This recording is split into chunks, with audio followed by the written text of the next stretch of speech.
A humble maid, who had worked for years serving a powerful billionaire family, was suddenly accused of stealing a priceless jewel. She was dragged into court without a lawyer, humiliated in front of the world, and left completely alone against the influence of the rich. Everyone believed she was guilty because the word of the wealthy carried more weight than her tears and her truth. But in the middle of the trial, when it seemed that nothing could save her, the unexpected happened. The billionaire's own young son, who loved her like a second mother, broke free from his nanny, ran into the courtroom, and revealed a shocking secret, changing the entire case forever. Before we continue with this story, don't forget to subscribe to the channel and like the video. Oh, and don't forget to comment below where you're watching us from. We love to know that. Clara had worked for the Hamilton family for many years. Every day, she cleaned the large rooms of their mansion, took care of the furniture, cooked meals, and always made sure everything was perfect. She was quiet, respectful, and deeply trusted by everyone in the house. Over the years, she grew close to little Ethan, the young son of Adam Hamilton. Ethan loved Clara very much and saw her as a second mother. Adam Hamilton, Ethan's father, was a serious man who had lost his wife some years ago. He had been raised by his mother, Margaret, a cold and strict woman who liked to control everything. Margaret had never liked Clara, even though she never said it openly. One day, a valuable family jewel suddenly went missing. It had been in the family for generations, and Margaret immediately blamed Clara. She said Clara was the only outsider in the house, and it had to be her. Clara was shocked and confused by the accusation. Margaret didn't wait for an investigation. She went straight to Adam and told him Clara must have stolen the jewel. She pointed out that Clara was poor and probably needed money. Adam, although unsure, trusted his mother's judgment. She had always been firm and persuasive. Clara tried to explain that she would never do such a thing. She begged them to look for the jewel again. Maybe someone misplaced it, but Margaret didn't want to hear it. Adam looked at Clara and, even without real proof, gave in to his mother's pressure. He told Clara that she had to leave the mansion. Clara felt heartbroken. After everything she had done for that family, they believed she was a thief. The police were called. Clara was taken to the local police station. The neighbors watched as she was escorted out in tears. She felt humiliated and betrayed. Her only crime had been working honestly for a family that no longer trusted her. At the police station, Clara sat in silence while officers asked her questions. They didn't arrest her, but they treated her like a suspect. Clara had no lawyer, no money, and no one to speak on her behalf. Her world was falling apart. She was allowed to go home, but she was told she would have to appear in court soon. The news spread quickly, and people in the area began to whisper behind her back. Her name was now linked to theft, even though she had never stolen anything in her life. Clara returned to her small house and cried for hours. She thought about how her whole life had changed in a single day. The worst part was not the court summons or even the public shame. It was losing Ethan. She missed his smile, his questions, his hugs. She had taken care of him like her own child. Now, she didn't know if she would ever see him again. In the days that followed, Clara received a letter from the court. She was being formally accused of stealing the jewel and had to prepare for trial. Clara had never been in a courtroom before. She didn't know how the legal system worked. She didn't have money for a lawyer, and she felt completely lost. She tried to contact some people she knew, but no one wanted to get involved. They were afraid of the Hamilton family. They were rich, powerful, and influential. Clara felt small and powerless. She walked through the streets with her head down, afraid to face anyone. At night, she couldn't sleep. She kept going over everything in her head: the jewel, the accusation, the coldness in Adam's eyes, the silence of the people around her. Each moment felt like a weight on her chest. She couldn't believe that after so many years of loyalty, she was being left to fight alone, without any help or support. Despite all the pain and confusion, Clara received one small ray of hope. A few days after the accusation, she heard a knock at her door. It was Ethan. He had run away from the mansion and come to see her. He hugged her tightly and started to cry. He said he didn't believe what his grandmother said. He told Clara he missed her and that the house wasn't the same without her. Clara cried too. She hadn't expected to see him again. Ethan brought her a small drawing he had made. It showed him holding Clara's hand. That moment gave Clara strength. Even though she had lost her job, her home in the mansion, and her dignity, she had not lost Ethan's love. He was too young to help her with lawyers or money, but his visit reminded her that not everyone had turned their back on her. It gave her the courage to keep going. The day of the trial was approaching, and Clara knew she had to find a way to defend herself. She began to collect anything she could that might help. Old photographs, letters of recommendation, testimonies from people she had worked for before the Hamiltons. She visited a legal aid center in the city, hoping someone might help her for free. There, she met a young intern who promised to do what he could, even if he wasn't very experienced. Clara gave him all the information she had. They went over the events of the day the jewel disappeared. She remembered everything. Where she had been, what time she cleaned which room, and who else had been in the house. It wasn't much, but it was something. Clara didn't know if it would be enough, but she was determined to tell the truth. She was going to face the Hamiltons in court, not as a servant, but as a woman who refused to be crushed by injustice. While Clara was still trying to understand how she had ended up in such a terrible situation, the Hamilton family was already getting ready to win the case. Clara had no lawyer, no money, and no idea how to deal with a courtroom. She was scared but tried to stay strong. On the other side, Margaret Hamilton wasted no time. She went straight to her private lawyer and hired the best one in the city. His name was Dr. Marcelo Ribeiro, and he was known for never losing a case involving rich families. Margaret told him to make sure Clara would be seen as guilty in front of everyone. She wanted the trial to be more than a legal matter. She wanted it to be public and dramatic. Soon, newspapers started publishing headlines calling Clara a thief. News websites and radio shows repeated the same story. Housemaid steals from Hamiltons. Clara watched her name being destroyed in public before the trial even began. It felt unfair. Adam Hamilton noticed how fast everything was moving. He saw how his mother was handling the case, and although he didn't agree with all her decisions, he stayed quiet. Deep inside, he felt uncomfortable. He remembered how Clara used to care for Ethan, how she always arrived early, worked hard, and never once gave them any reason to doubt her. But at the same time, he trusted his mother. She had raised him alone and always told him what was best for the family. He didn't know what to believe. Adam tried to avoid the media attention and focused on his work, but the guilt stayed in his mind. Every time he passed Clara's old room, he remembered her. He didn't say anything to the lawyer, and he didn't try to stop the media attacks. He was stuck between two sides, one full of respect for his mother and another filled with guilt about Clara. Still, he chose silence. Ethan felt that something was wrong in the house. Clara wasn't there anymore, and no one explained things to him properly. He was only a child, but he understood that people were sad and angry. He asked his father many times where Clara was, but Adam never gave a clear answer.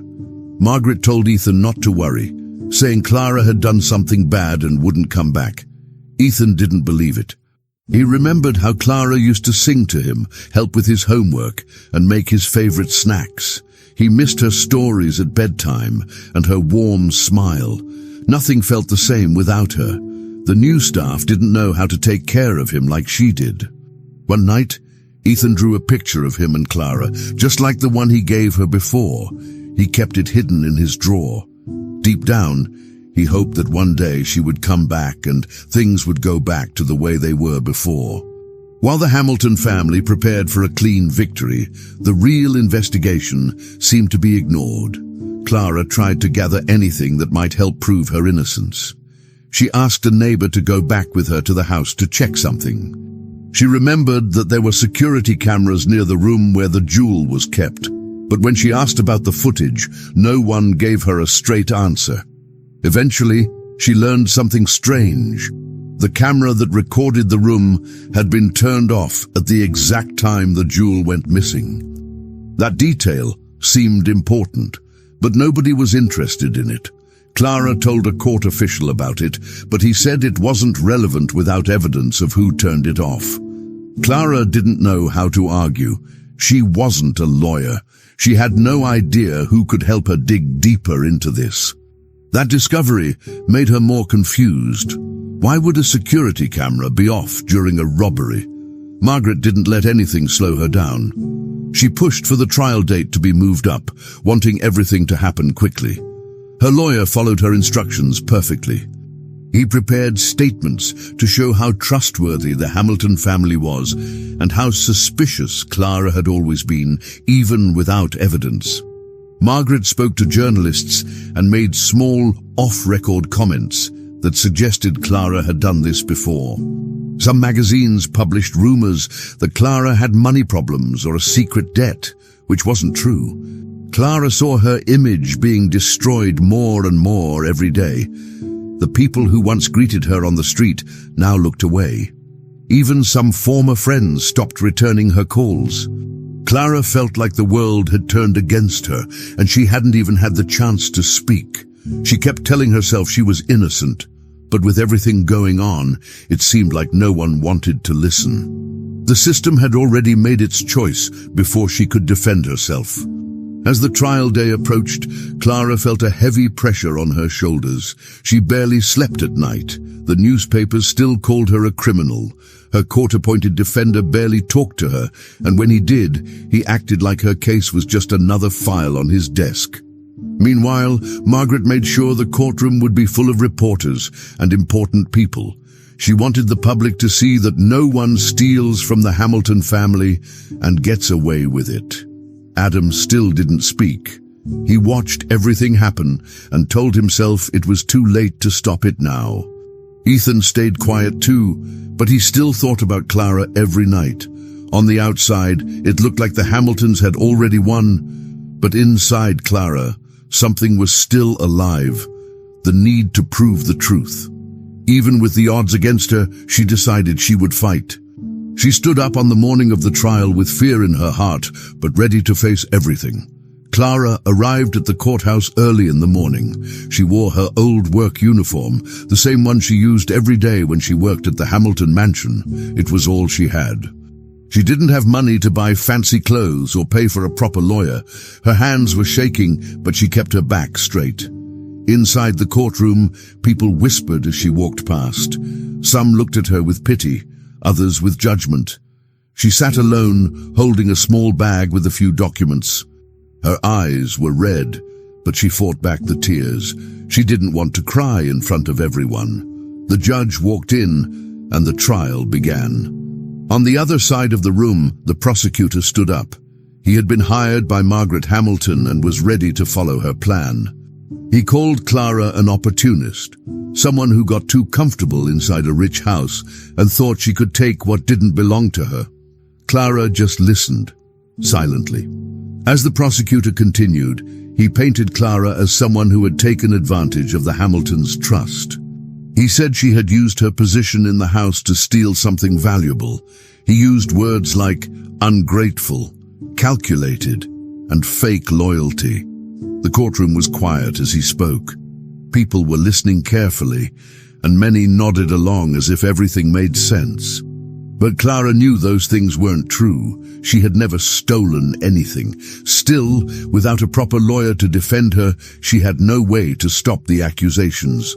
The prosecutor showed photos of the missing jewel and described its value. He explained how Clara had access to the room and made it sound like only she could have taken it. Then he brought in witnesses, people who once worked in the mansion or knew the family. Most of them said things that supported the Hamilton side. Some even changed their words a little to match what the prosecutor needed. The truth didn't seem important. Adam sat near his mother, his arms crossed and his eyes staring at the floor. He didn't speak. He didn't even look at Clara. He had memories of her being kind, caring, and loyal. But he was confused. His mother had told him that justice needed to be done, that Clara had betrayed them, and now everything was happening so fast. He felt stuck. If he spoke up, it would go against Margaret, and he didn't have the strength to do that. So he stayed quiet. Every time Clara glanced in his direction, hoping to see something in his eyes, maybe regret or support, Adam looked away. He was clearly uncomfortable, but he kept his distance. Meanwhile, Margaret sat beside him with confidence. She whispered comments to her lawyer, smiled when things went her way, and acted like the outcome was already decided. To her, this trial was more about power and control than finding the real truth. Clara's voice didn't seem to matter. In the back of the courtroom, Ethan sat with his nanny. He wasn't supposed to be there, but he insisted on coming. No one really noticed him at first. He watched the adults talk, argue, and accuse. He didn't understand everything, but he understood enough. Clara, the person who once held his hand when he was scared, was now standing in the middle of all this. Ethan didn't believe she had done anything wrong. He remembered how she always helped others and never asked for anything.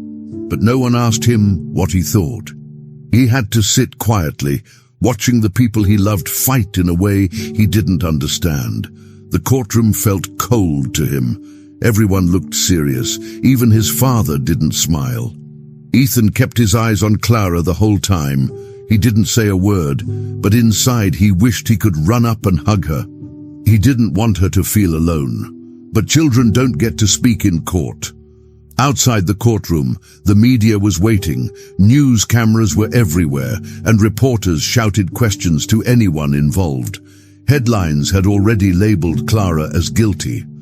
Housemaid steals from billionaire family, and Hamilton's betrayed by servant were written in bold letters across websites and newspapers. No one waited for the verdict. The story had already been told, and Clara was the villain. People online posted angry comments about her. Some called her greedy, others said she planned the whole thing from the start. Clara didn't even have a way to defend herself.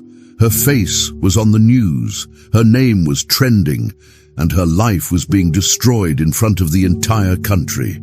She felt like she had no voice. She wasn't famous, rich, or powerful. All she had was her truth, and nobody wanted to hear it. Still, she kept her head up.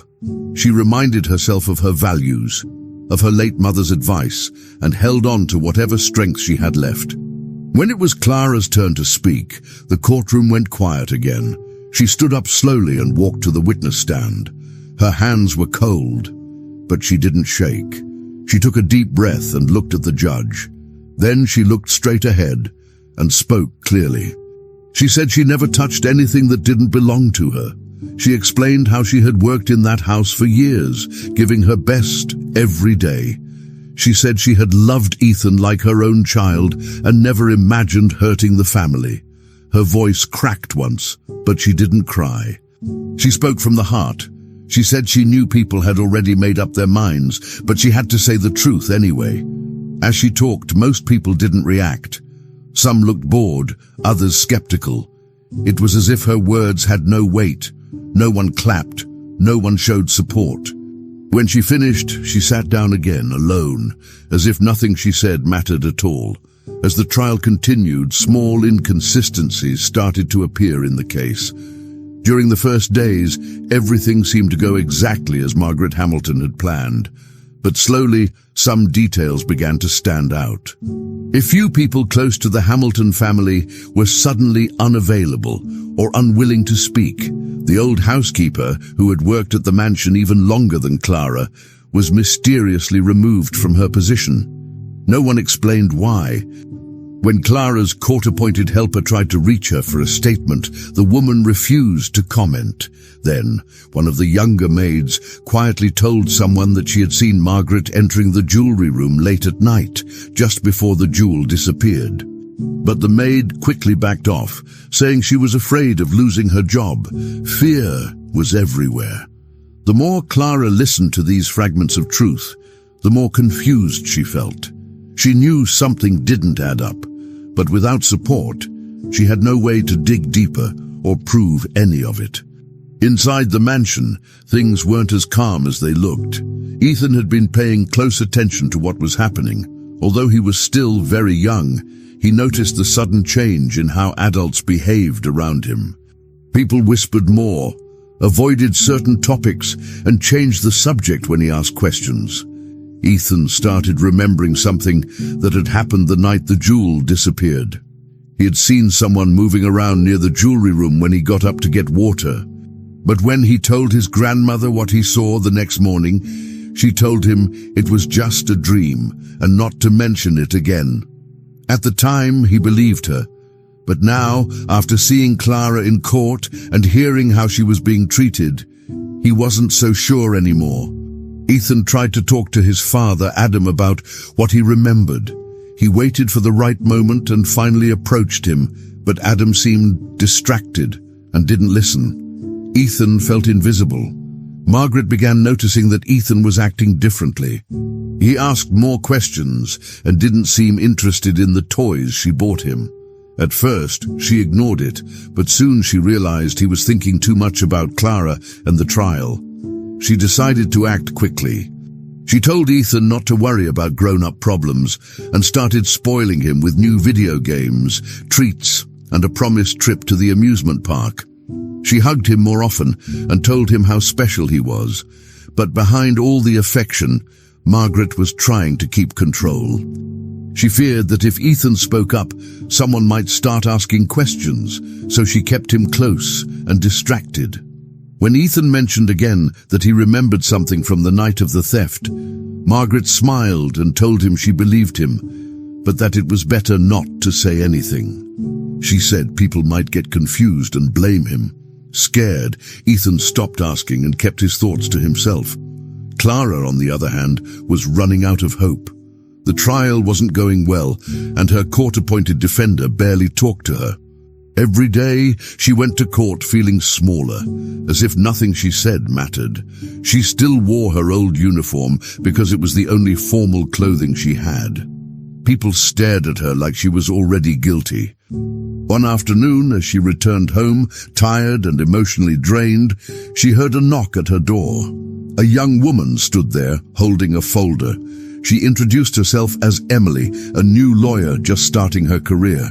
Emily had been following Clara's case in the news and felt something wasn't right.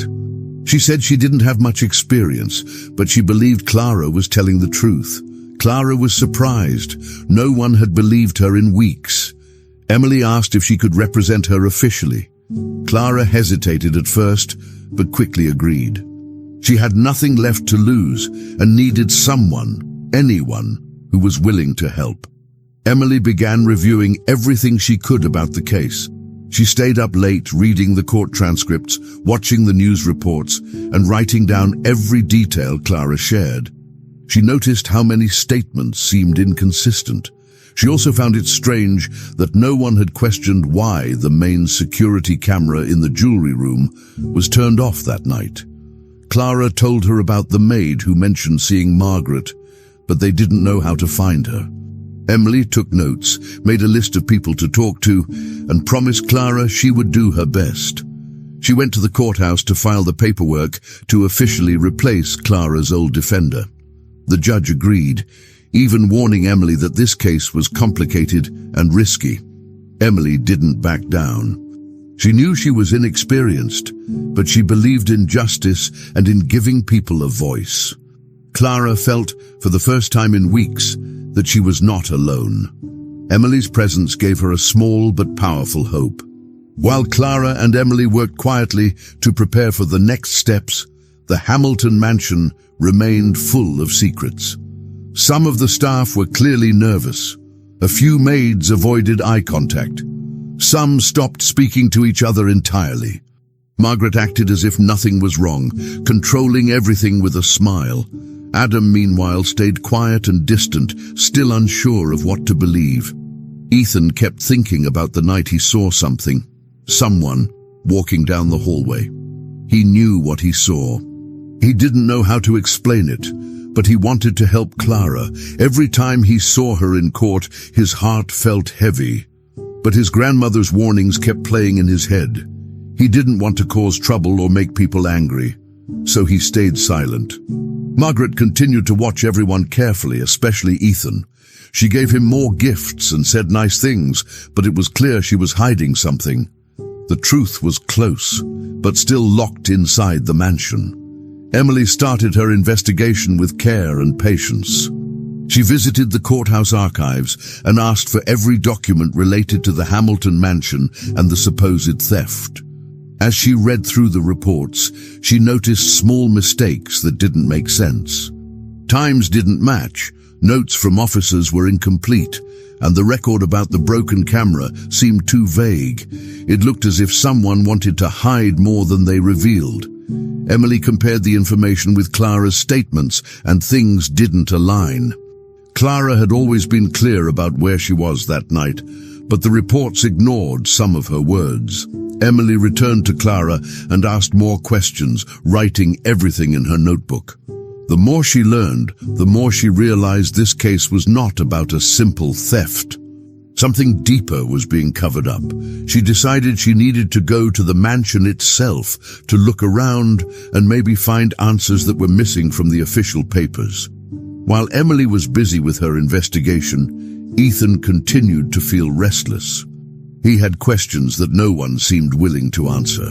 One afternoon, while Margaret sat in the living room reading, Ethan gathered courage and asked again about the night the jewel disappeared.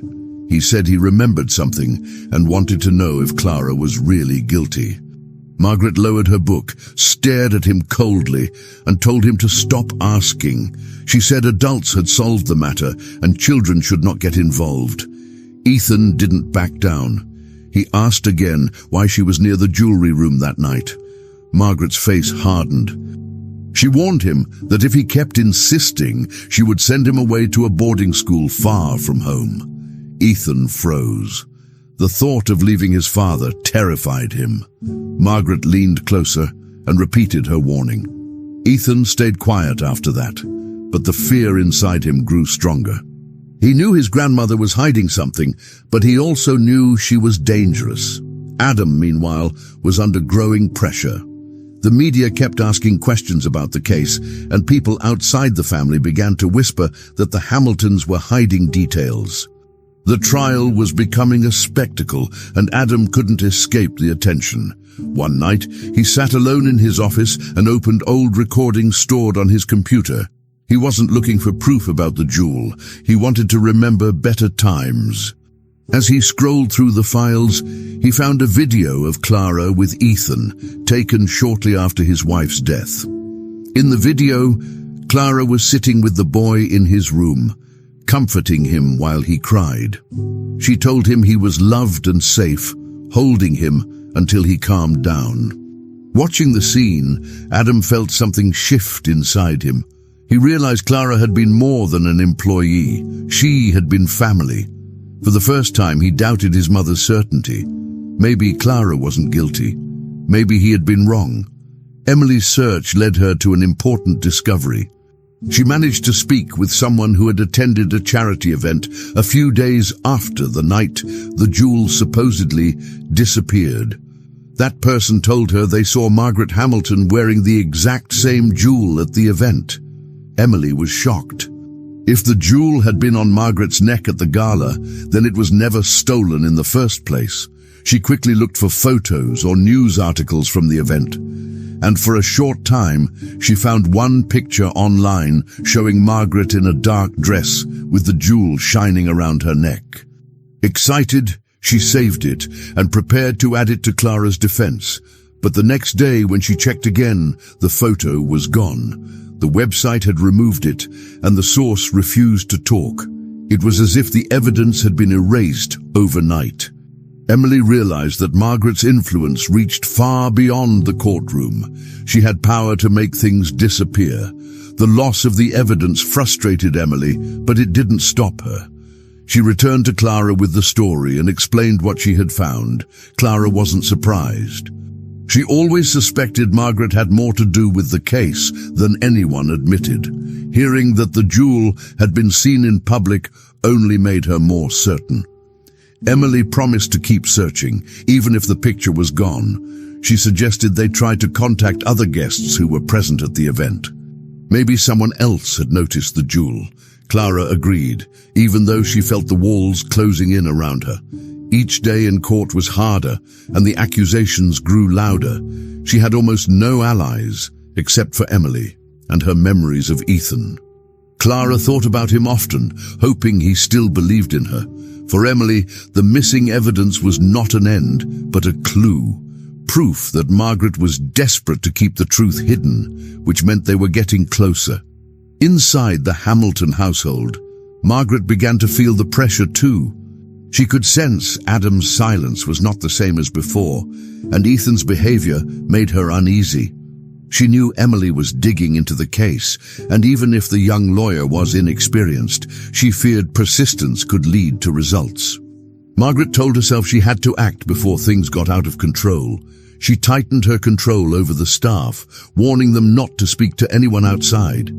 She kept Ethan busy with gifts and distractions, though his eyes betrayed his doubts. With Adam, she used guilt, reminding him of family honor and responsibility. Margaret's determination grew stronger. She had built her life on power and reputation, and she would not allow a servant to destroy it.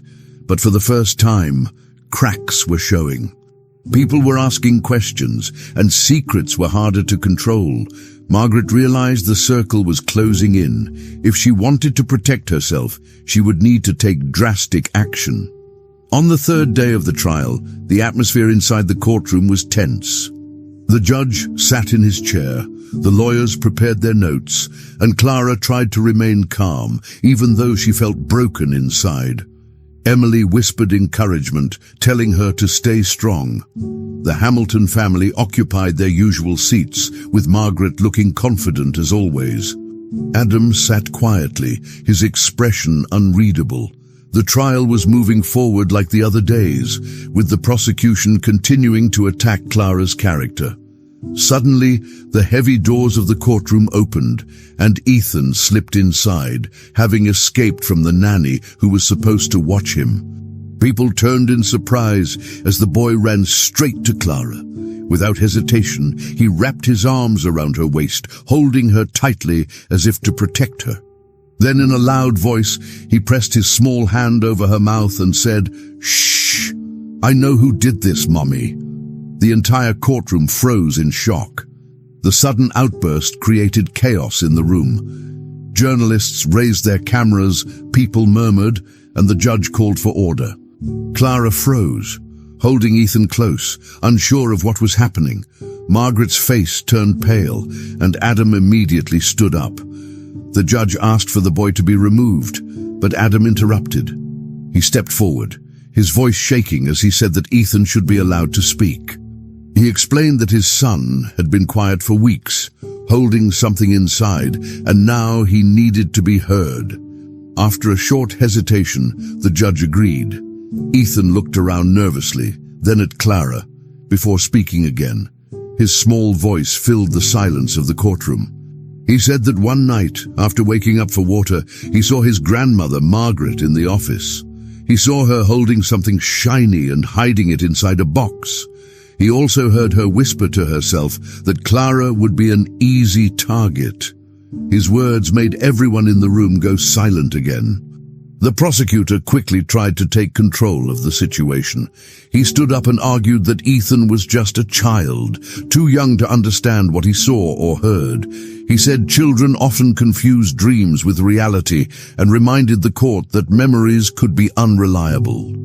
Margaret leaned back in her chair, trying to regain her composure, but her fingers tapped nervously against her armrest. Ethan, however, did not back down. He insisted he was telling the truth. He described the box where Margaret had hidden the jewel, a dark wooden box with a golden lock kept inside her office desk. He also repeated the exact words she had said, "Clara will be an easy target." The details were too specific to ignore. People in the courtroom exchanged looks, whispering to one another. Even the judge frowned, realizing that Ethan's testimony could not be dismissed so easily, especially because of the precision of his account. Clara stood frozen, her heart racing. She couldn't believe Ethan had spoken up in front of everyone. Tears filled her eyes, not from sadness this time, but from relief. For the first time since the nightmare began, someone had told the truth out loud, and it came from the person she loved most in the world. Emily immediately reacted, rising to her feet and telling the judge that Ethan's statement was crucial and must be investigated. She pointed out that the boy had no reason to lie and that his details matched with the inconsistencies already found in the case. The judge agreed to pause the session and ordered an inquiry into Ethan's testimony. Adam, standing nearby, looked torn between shock and guilt. He finally dared to meet Clara's eyes, and what he saw there made him lower his head in shame. He realized how blind he had been to the truth and how much Clara had suffered unfairly. Margaret, who until then had controlled every part of the process, showed her first signs of weakness.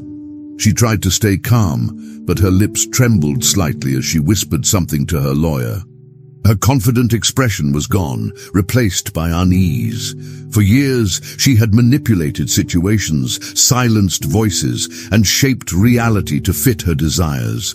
But now, her own grandson had spoken against her, and she couldn't stop him. Journalists scribbled notes furiously, some already preparing headlines about the shocking twist.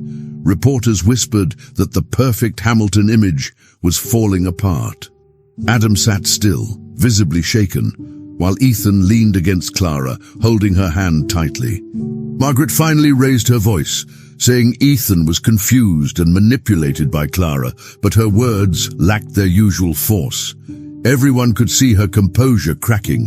The mask she had worn so carefully was starting to slip, and for the first time, people questioned her role in the case. The judge announced that the trial would be temporarily suspended. He said Ethan's testimony raised serious questions that needed to be investigated before moving forward. Officers were instructed to review the office in the mansion and check for the wooden box Ethan described. Emily smiled faintly at Clara, whispering that this was their chance.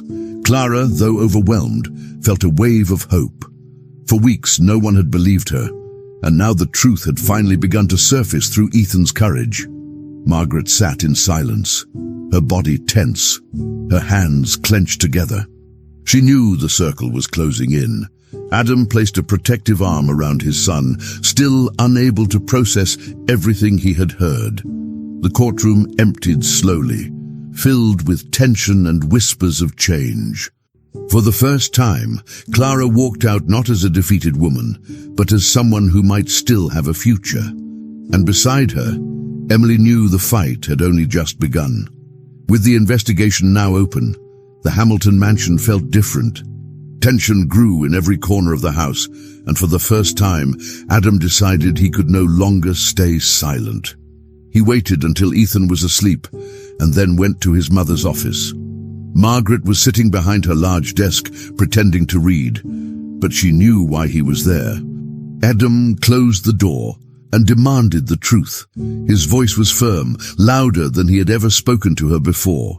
He asked why Ethan had described her actions so clearly, why the box the boy mentioned matched details no child could invent. Margaret looked at him with sharp eyes, but she realized her control over him was slipping. Adam pressed again, telling her he could not continue defending her if she didn't explain. The air between them was heavy, and finally, Margaret stood up. She began to speak, her voice calm but filled with bitterness, ready to confess her reasons. The conversation quickly turned into a heated argument. Adam accused his mother of destroying Clara's life without real evidence. Margaret answered by saying Clara had been growing too close to Ethan, filling a role that didn't belong to her. She said Ethan saw Clara as a mother, and even Adam looked at her differently, almost as if she was replacing his late wife. Margaret's tone was cold, but emotional. She admitted she felt threatened. She feared Clara would take control of the family, and she couldn't allow that. Margaret explained that she never intended to cause so much damage. Her original plan was only to scare Clara, to remind her of her place, but things escalated when the jewel went missing. Once the suspicion fell on Clara, she let the lie continue, thinking it would protect her family's legacy. Adam listened in silence, devastated. He realized how much his mother's fear had blinded them all, and how his silence had made him part of the injustice. Adam walked out of the office in shock. For years he had trusted his mother completely, but now he felt betrayed. He remembered every moment Clara had shown kindness, and how he ignored it under Margaret's influence. He went to Ethan's room and sat beside his sleeping son. He thought about how Ethan had been braver than him, speaking the truth when adults stayed quiet.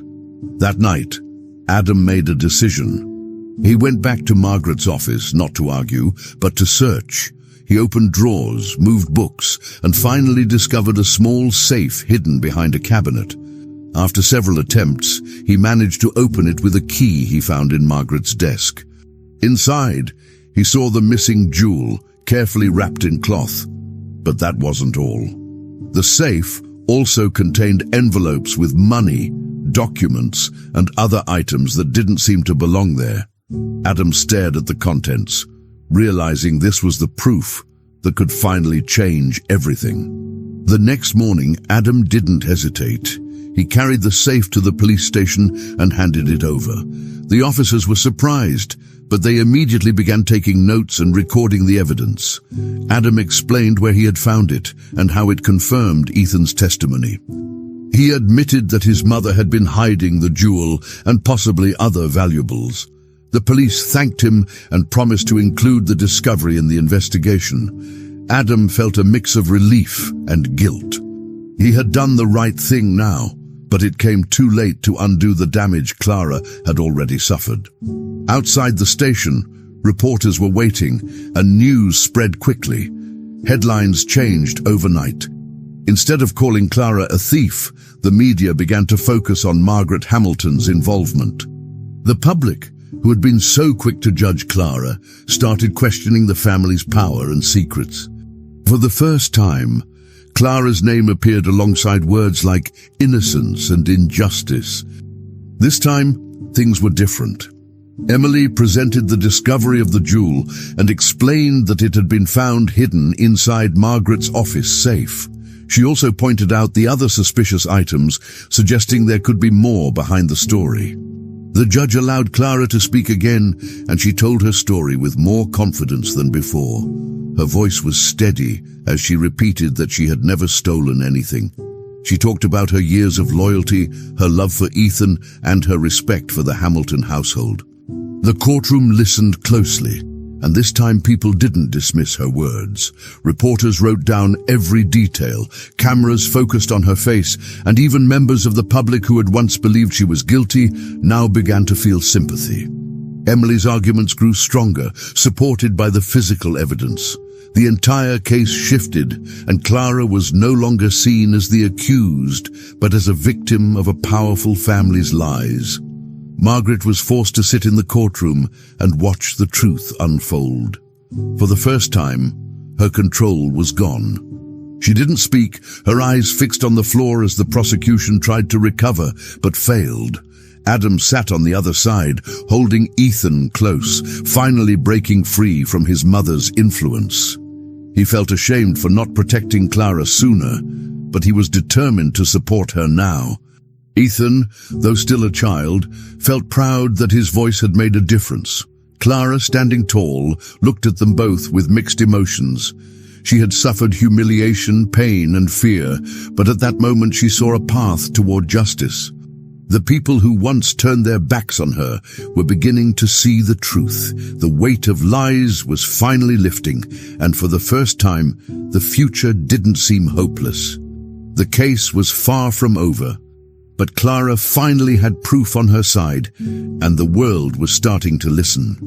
With the safe evidence and Adam's testimony now part of the case, the courtroom atmosphere changed completely. For weeks, Clara had sat in silence, treated like a criminal, but now the weight was shifting in her favor. Emily stood before the judge with a carefully prepared presentation. She showed a timeline of events, starting with the night the jewel disappeared and ending with the discovery of Margaret's secret safe. Every step of the story revealed how Margaret had manipulated the situation, creating a false narrative that made Clara look guilty. The prosecution tried to interrupt, but the judge allowed Emily to continue. The evidence was too strong to ignore. Clara, sitting beside her lawyer, felt her hands shaking, but this time from relief. For the first time in months, she wasn't invisible. Her truth was being spoken out loud in front of everyone. She lowered her head and whispered a quiet prayer, thanking for the chance to finally be heard. The judge listened carefully, taking notes as Emily explained each point. She showed how Clara's access to the jewelry room had been exaggerated, how the broken camera had been conveniently ignored, and how witnesses were influenced by Margaret's power. Emily then connected these details with the jewel being seen at the charity event, tying the pieces together. Adam stood and confirmed his part, admitting his silence had made him an accomplice.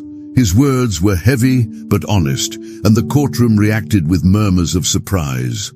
Margaret, sitting in the front row, remained stiff, her lips pressed tightly together.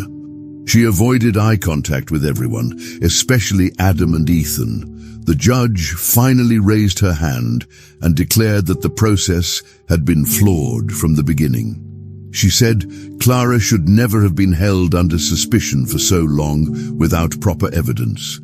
With that, she announced Clara's immediate release. The courtroom filled with noise, some gasps, some applause, as people realized the tide had turned. As soon as the decision was spoken, Ethan broke free from his nanny's grasp and ran across the room. Without hesitation, he jumped into Clara's arms, holding her tightly. "You're my heart, Mommy," he shouted, his voice echoing in the silent courtroom. The words touched everyone present. Some people cried, others clapped softly, moved by the child's honesty and love.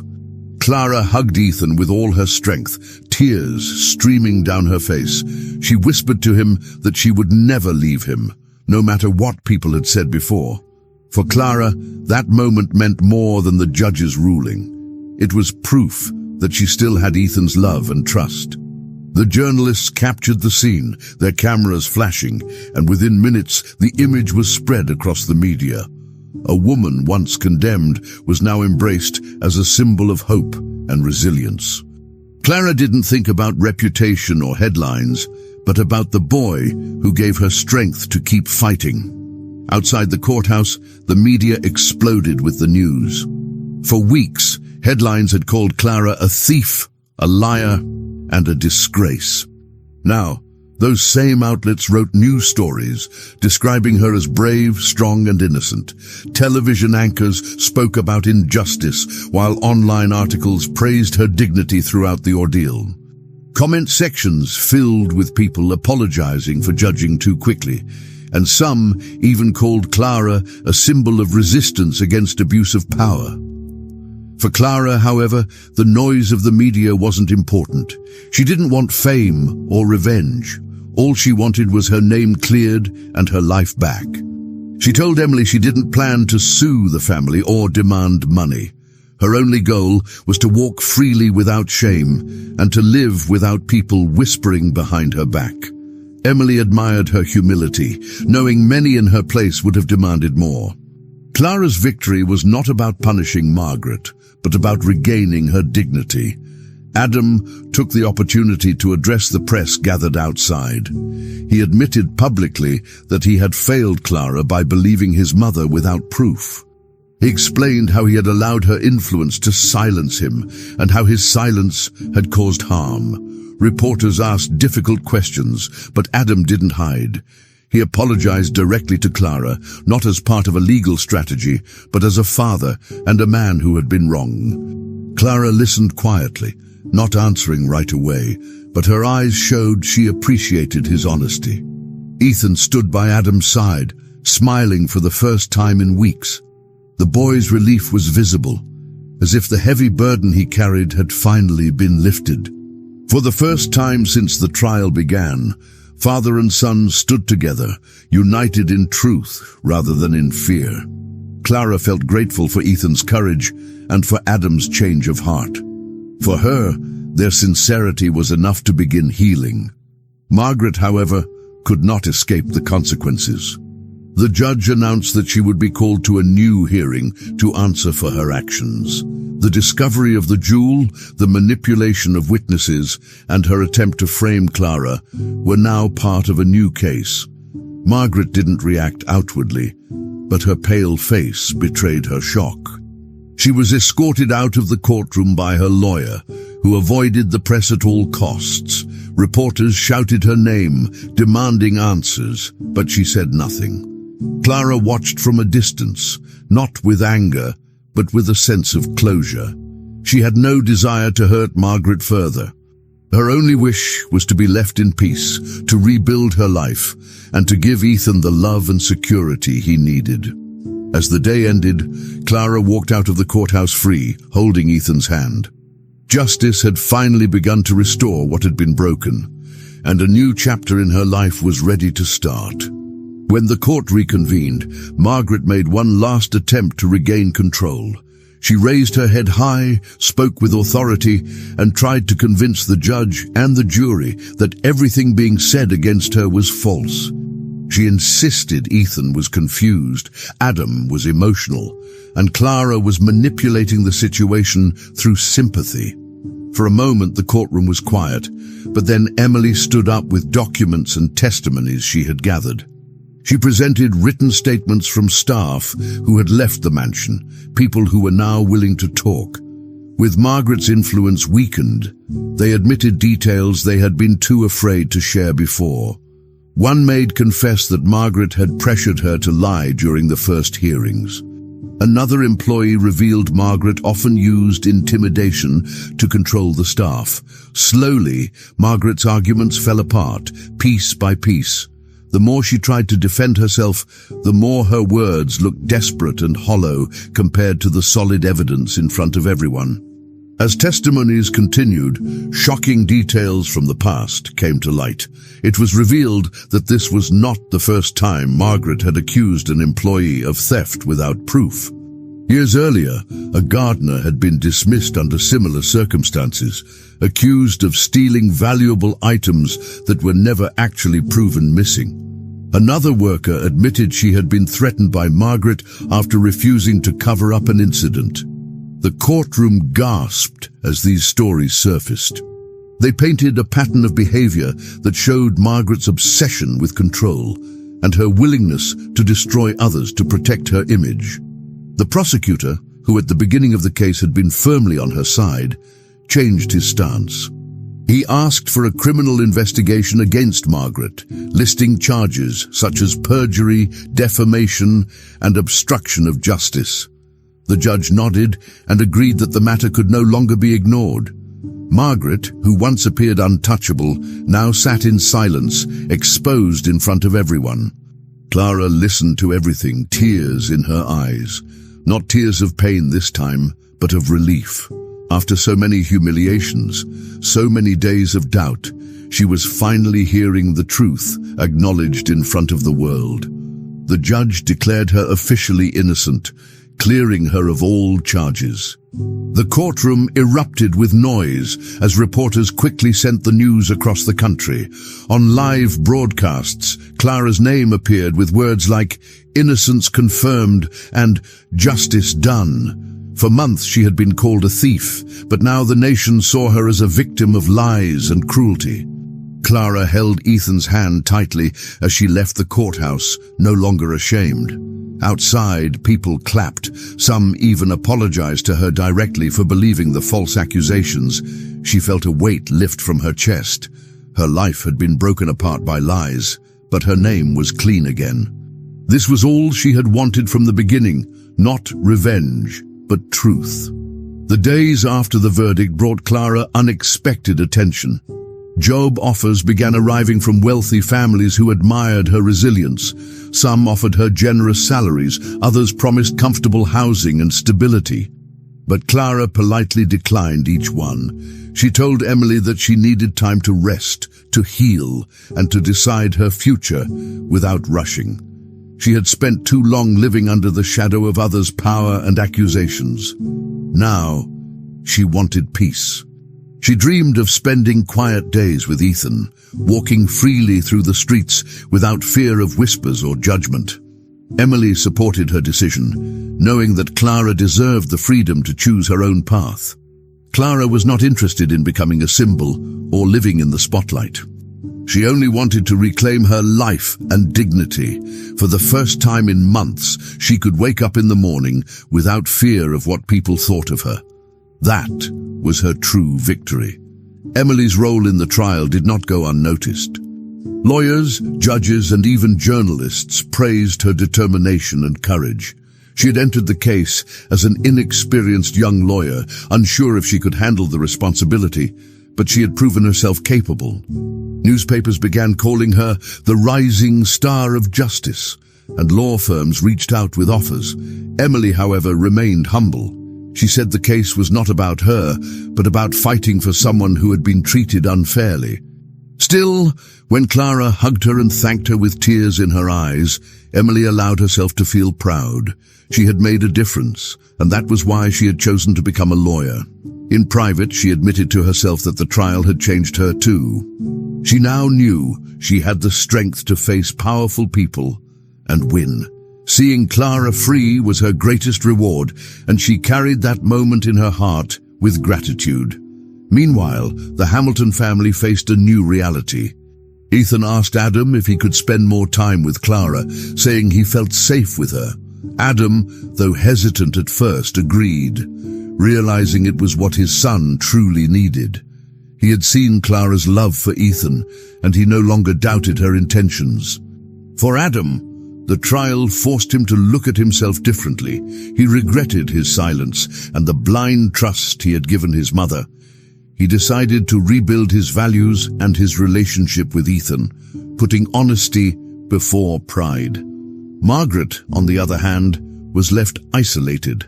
Friends distanced themselves, her influence in society collapsed, and she now faced her own criminal charges. The woman who once controlled everything had lost her power.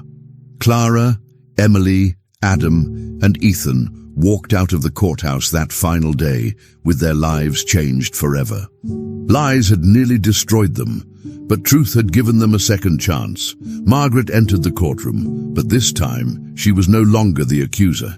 She was the one standing at the defendant's table, facing the same justice system she once controlled with her money and influence. The evidence against her was overwhelming. The jewel had been found inside her own safe.